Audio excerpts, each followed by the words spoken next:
Hello, friends and clients. I am Jennifer Walker Gates, immigration attorney in Austin, Texas with Walker Gates Vela. And I'm here today to share with you a list of important links and websites for any immigrant who has a case in the US immigration system. We have some new team members here at Walker Gates Vela. I have a wonderful team of women who work on marketing for us, and they have taken a very basic list that I created and turned it into this beautiful downloadable document. And so I'm going to share that with you and kind of step you through these different tools and websites that can really help if you have any immigration case going through the US immigration system. These tools and websites can help you make sure that things are progressing properly and that you have the kind of help that you need that's reliable and trustworthy, and that can help your case move smoothly through the system.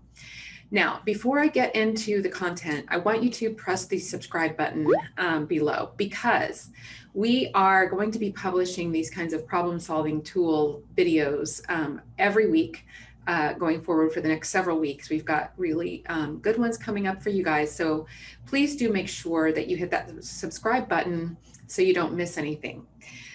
So let me get into this document here and share with you what we have. All right.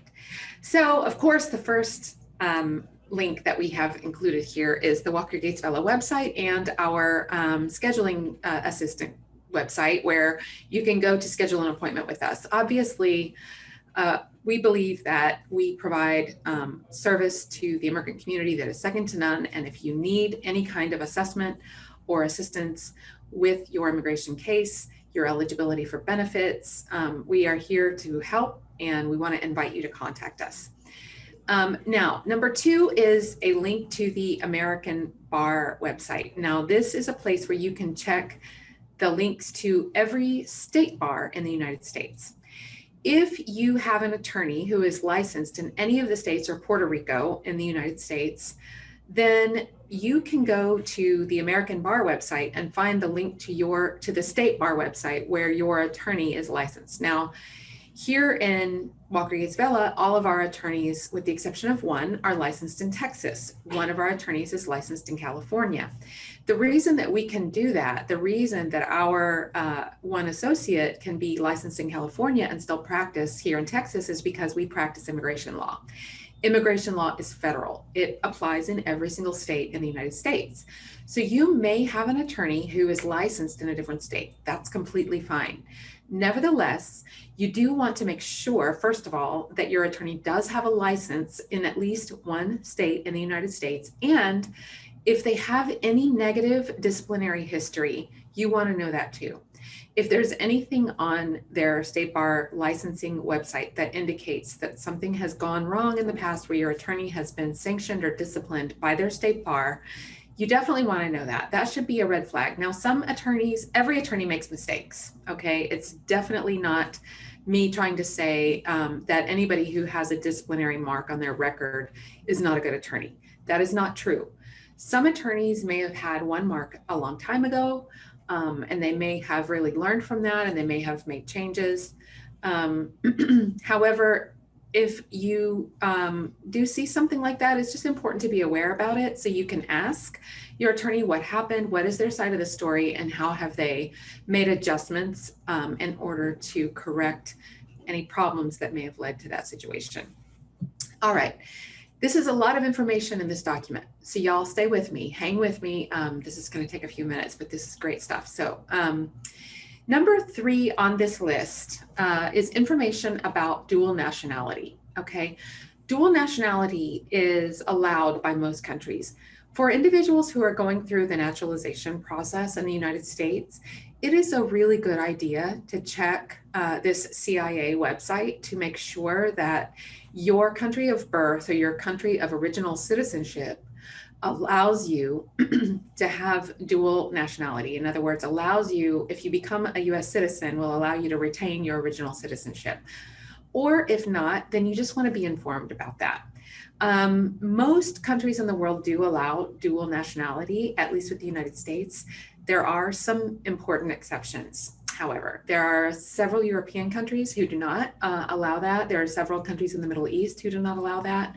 So before you become a US citizen, just check this website link to make sure that the country where you were born, the country of your original citizenship, that you know their position on this so that you're not surprised later if you are asked to give up your original passport.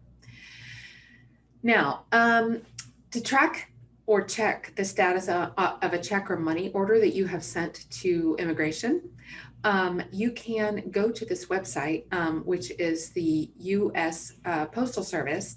And if you have a postal money order, you can check this website to see if that money order has been cashed. This is really helpful if you've ever sent in your case to USCIS or to another government agency and you haven't gotten any response for quite some time. Once you send your case to USCIS or another government agency, it could be Department of State, although most of their processes are now completely electronic and digitized. So for them, things are much more instantaneous. But for USCIS, a lot of cases still have to be filed the old-fashioned way through the mail. And if you send a check or money order, you can check the status of your case and see if it's been cashed. Once you send in your case to USCIS, you're supposed to be getting a receipt notice pretty quickly. Within about 30 days or so of sending that case, you should get a receipt notice from USCIS that lists the amount of money that you sent to them on the receipt notice. They need to acknowledge formally the receipt of your case and the receipt of your fees. If you haven't gotten that, it can be very disconcerting and very unnerving. So what we do at Walker Gates Vela, if we submit for one of our clients and USCIS doesn't provide us a receipt notice pretty quickly, we often go to this USPS website to check on the money order or go to our bank website to check on the status of the check that we may have sent in. So this can be a really helpful tool. If the check has been cashed or if the money order has been cashed after you've sent it in, then you know that they did receive your case and take your case into their system. But then you know at least that your money order may be lost. Your receipt notice may be lost. And when you call USCIS or submit some kind of electronic inquiry to them, you can provide a screenshot of what you're seeing with respect to your check or money order. Let them know, hey, y'all took this case in, but you haven't sent me a receipt. And if they haven't taken your case in, if your money order is not cashed, if your check is not cashed, then what's likely happened is that they have rejected your case for some reason and they're sending it back to you. Now that can take a couple of months. They can let your case sit in the mailroom for a while and then finally send it back. And it can take, several weeks to wind its way back to you if this happens. And so, but it's good to know what is happening and what to expect one way or another. If you submit your case, you should expect a receipt notice within about 30 days. And if you're not getting that, you need to follow up and check on what's happening.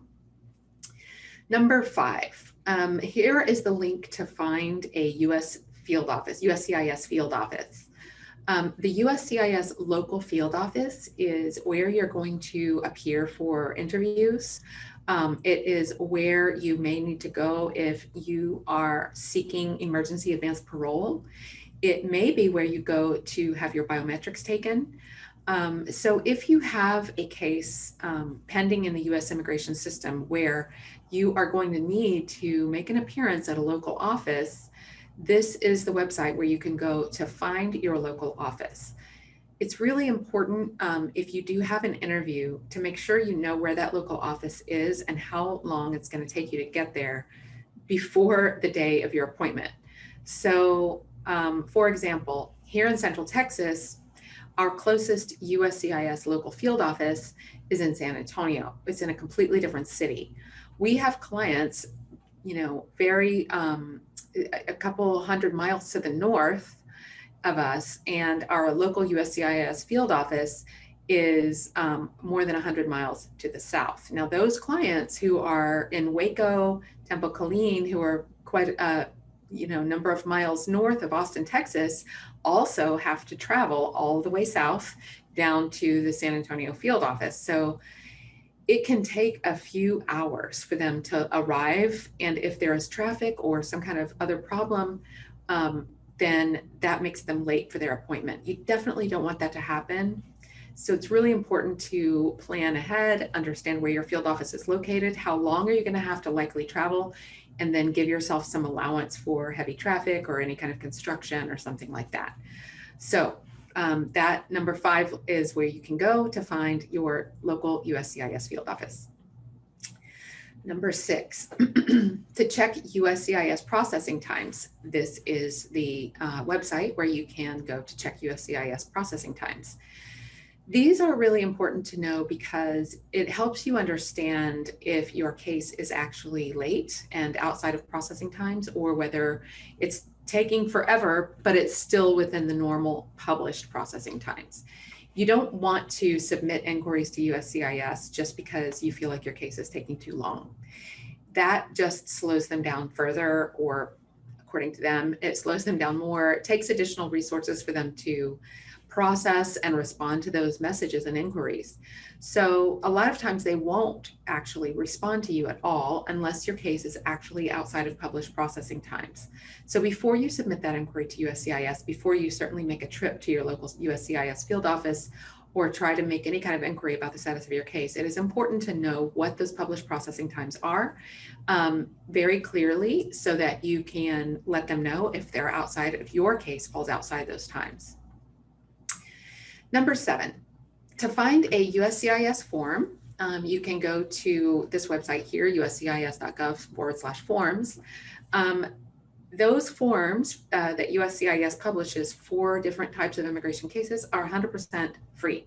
You should never pay to get a blank form. So that is the site where you can go to find any kind of form that you need. And of course, you may or may not be filling that out yourself. But even if you have an attorney, it can be really helpful to go download the free forms from the USCIS website, so that you know exactly what kind of information your attorney is going to have from you in order to complete those forms. Number 8, to find materials to help you prepare for the naturalization exam. Now, this is really important if you are applying for naturalization. Everybody learns differently, and there is a lot of material and information to absorb and learn and understand for this naturalization test. Many of our clients, I tell them that by the time you get done with your naturalization process, you're going to know more about U.S. history, government, and civics than many natural-born U.S. citizens who attended our public school system. It is embarrassing, actually, how many people don't know sort of basics about our system of government and the history of our country. And you'll see talk show hosts go out on the street with microphones and ask people basic questions about, who was our first president, or how many branches of government do we have? And then there's a lot of hilarity about how many Americans actually don't know the answers to these questions. However, you, as an applicant for naturalization, will be expected to know it. And so if you are the kind of person who learns really well, like listening to people talk, then there are recordings of history lessons and civics lessons on this website. If you do well, like working with flashcards, there are flashcards that can help you study for the test. There are practice tests that you can take on this website. So there are a lot of different types of tools for every different learning style, and I encourage everyone who is applying for naturalization to go check out those materials and make your learning process as efficient and effective as possible by using the tools that work best for you. Not everybody does great learning the material just by studying the questions and the possible answers. That can seem like the information can feel very out of context and kind of disjointed doing it like that. If you go to this website, there is a lot of information that kind of helps explain the context in which a lot of this test material developed.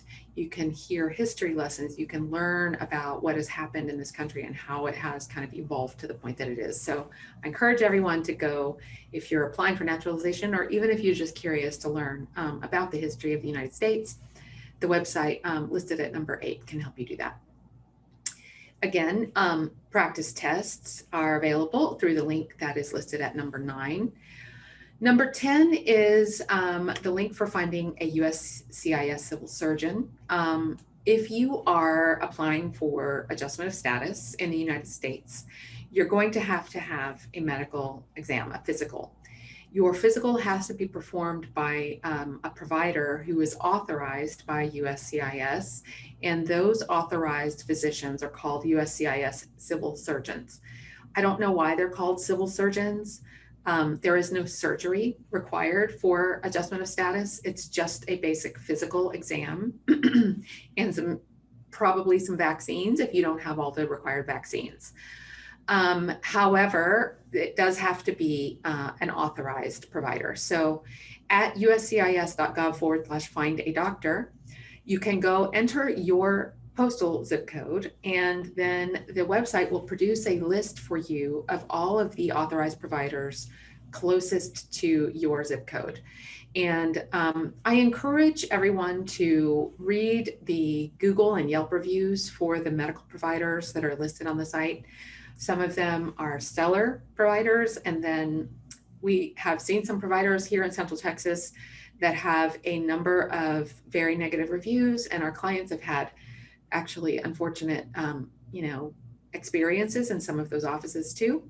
Just like any other kind of service, you definitely want to check the background of your physician before you attend the appointment, just to make sure that that part of your process is smooth and easy and doesn't create additional stress for you.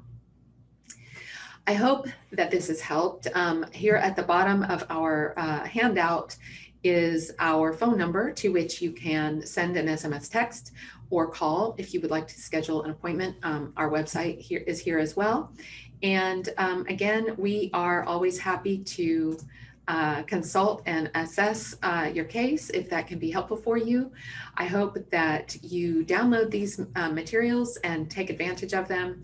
I hope that this has helped. And again, hit that subscribe button because we're going to be bringing you additional problem solving videos during the next several weeks, along with some downloadable content. So thank you so much for being here with me, and take great care. We'll talk to you soon.